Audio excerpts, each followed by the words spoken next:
Welcome to the Folktale Project. This is Dan Schulz. This week, we're turning towards Portugal, where we have a number of stories brought to us by Elsie Spicer-Ells and Charles Sellers.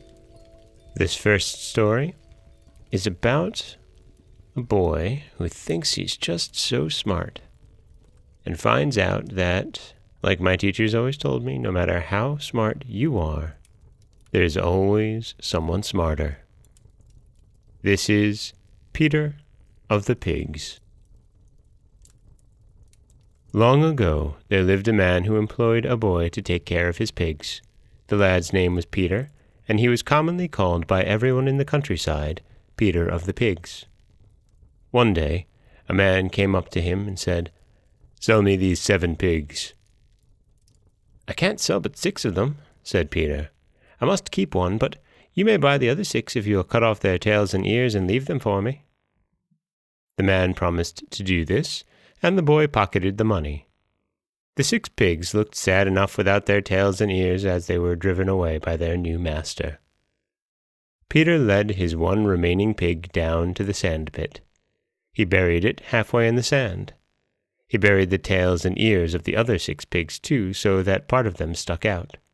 Then he ran with all speed for his master. "Come and help me get the pigs out of the sand pit," he called out. His master ran as fast as he could to the sand pit. There, he saw one of the pigs halfway out of the sand. He and Peter, together, soon pulled it out completely. Then he took hold of the tail nearby.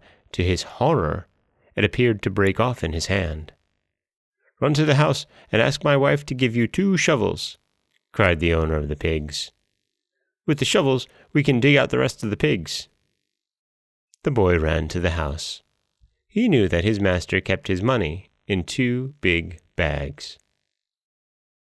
"My master says that you should give me his 2 money bags," said Peter to his mistress. The woman did not approve of doing this. "Are you sure he said both of them?" she asked. "Yes, both of them," said Peter. "Go ask him yourself." Accordingly, the woman ran out of the house. "Did you say both of them?" she called to her husband. "Yes, both of them," he replied. "Be quick about it, too." Of course, the poor man thought that she was asking about 2 shovels, which he had sent Peter to get. Thus did Peter receive his master's 2 bags of money, and set out into the world with the bags on his shoulders and his pockets full of the money he had obtained from the sale of the 6 pigs. After a time, Peter of the Pigs met a robber. The robber stole one of his money bags and ran away with it. Peter ran after him. Now it happened that the robber had just killed a deer. He was carrying the liver inside his blouse. As he ran, he threw it back so that he could run faster. Peter saw what he had done. "If you want to catch me, you'll have to throw away your liver too," called out the robber over his shoulder. Peter of the Pigs pulled out his knife and cut out his liver. Of course, he dropped dead at once. When at last Peter's master found out that he had been deceived, he ran after the lad. As he found him lying dead there by the wayside, he said, "Oh, Peter of the Pigs, you were sharp, but you found someone who was sharper. Thus it is in life." And that is Elsie Spicer-Ells' Portuguese tale of Peter of the Pigs. And, as I said, it's about a young boy named Peter who really, really thinks that he's quite smart. And like everyone that I've ever known who really, really thinks that he's quite smart, he finds out that there's someone out there smarter than he is. This is Dan Schulz for the Folktale Project.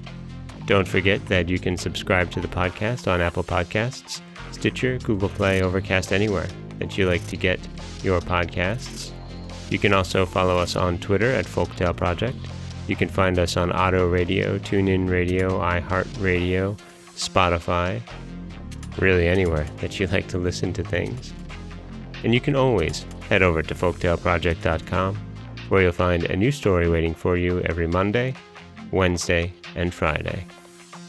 Thank you so much for listening.